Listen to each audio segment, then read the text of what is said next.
O Campeonato Gaúcho está chegando na reta final. E uma reta interessante. Vamos começar pela ponta de baixo? A ponta de baixo está começando a dar mostras de que o São José começa a se recuperar. E que o Pelotas, o Brasil e o Avenida vão brigar e muito, porque tem sérias dificuldades para vencer. Principalmente o Pelotas e o Avenida. O Avenida ainda não ganhou no Campeonato Gaúcho, desde a primeira fase, e agora também não. Se ele não perdeu nesta fase, também não ganhou. E empate não leva a lugar nenhum. Empaca. E nem nos critérios te dá vantagem. É melhor, de repente, tu ter, em 3 jogos, uma vitória do que 3 empates. Porque tu soma o mesmo número de pontos e nos critérios tu ainda tem uma vitória. No meio, na disputa da Taça Farroupilha, o Guarani de Bagé, será que ele foi surpreendido? Porque ele venceu em Ijuí, o São Luís por 1-0, gol no finalzinho, e ontem tomou 2 e não teve nem pênaltis.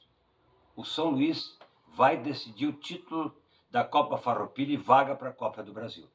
Ele aguarda o adversário de hoje, entre o Ipiranga de Erechim e o Monção, 19 horas no Colosso da Lagoa. Ninguém tem vantagem. O primeiro jogo foi empate em 1-1. Quem vencer, passa. Novo empate, pênaltis. E as semifinais? Para mim deu a lógica. Sem problema nenhum. O Inter até poderia ter feito mais. 2-0. É uma bela de uma vantagem para o jogo da volta. O Caxias tem que jogar no meio da semana pela Copa do Brasil e sabe que a tarefa é muito difícil. Não está resolvido? Não, é futebol. Mas que está muito bem encaminhado, eu não tenho a menor dúvida. Aonde ficou a polêmica das semifinais, jogo de ida? Ficou para a Arena. A polêmica que você tem uma ferramenta e não chama o árbitro para usar ela. Só isso. Interpretação ou não vou entrar no mérito. Se tu tem a ferramenta, chama o cara. Ó, vem até aqui, olha e decide. Deu. Entrega para quem é a autoridade do jogo. Mas eu estou começando a ter a impressão de que quem está mandando no jogo é o VAR. Ele só chama quando ele quer. Não. Quando tem a dúvida, se a interpretação ela é minha pode ser uma e a tua pode ser outra, tem que chamar. Precisa chamar. Porque daí a interpretação final é de quem tem o apito na mão, que é a autoridade máxima do jogo, o árbitro. Deu. Como fez na falta do terceiro gol do Grêmio. Ficou na dúvida, chamou. O árbitro foi lá, olhou, viu, falta e deu. Pronto. Acabou. O VAR está querendo ser mais do que os que estão lá dentro do campo de jogo. E ele não foi criado para isso, muito pelo contrário. Ele foi criado para dar possibilidade do árbitro não brigar com a imagem. Essa é a situação.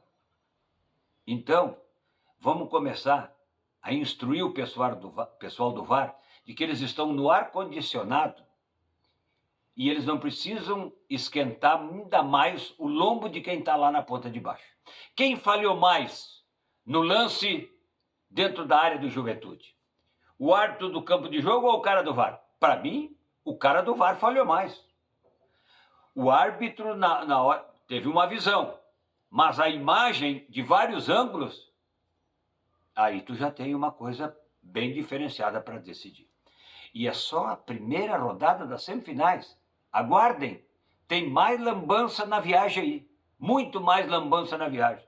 Porque agora estão pegando um pênalti lá não sei aonde, também pelos mesmos motivos. Não chama o homem do apito. Lá, quando não deu lá, o árbitro não foi chamado. Quando não deu aqui, também não foi. Então, para que existe o VAR? Se é para tirar dúvida. Mas vamos em frente.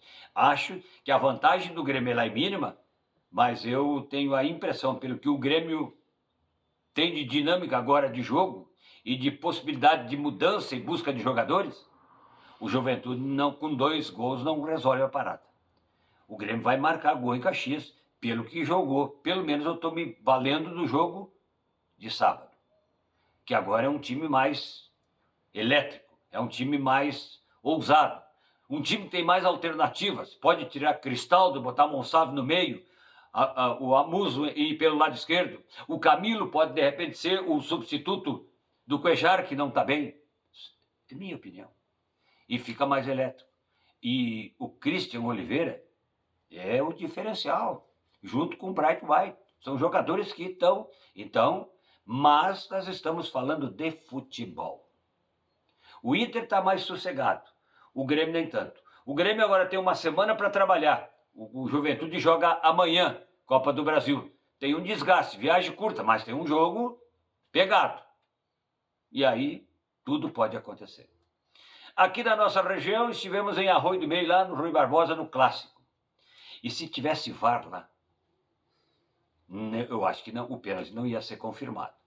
Porque eu tive a mesma impressão no lance do goleiro do time do Esperança contra o atacante do Rui Barbosa, do pênalti. Tanto é que na transmissão eu disse, pênalti. Depois do intervalo, quando eu tive a possibilidade de ir para a imagem, porque agora tem a filmagem do jogo, o pé do goleiro chegou antes na bola e o jogador do time do Rui Barbosa chutou o pé do goleiro. Então, eu já ia mudar a minha opinião pela imagem, porque eu já não brigo com ninguém, ainda com a imagem menos ainda. Mas são coisas do jogo, o juiz não tem o recurso da imagem. E se eu não tivesse o recurso da imagem, eu estaria até agora convicto de que houve o pênalti. Para mim, não houve, mas eu não vou culpar de toda a arbitragem, porque é bola correndo rápido e isso acontece. Um abraço para a moçada lá do Esperança, uma bela praça de esporte, tudo bem organizado, tudo certinho. Que maravilha, hein? O futebol está bombando aí pelo nosso vale.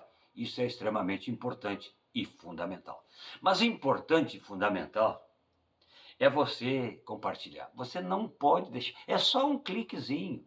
Dá uma moral pro velho, dá uma moral para a RDK Comunicações, escreve, manda recado, a gente aceita, inclusive, a crítica.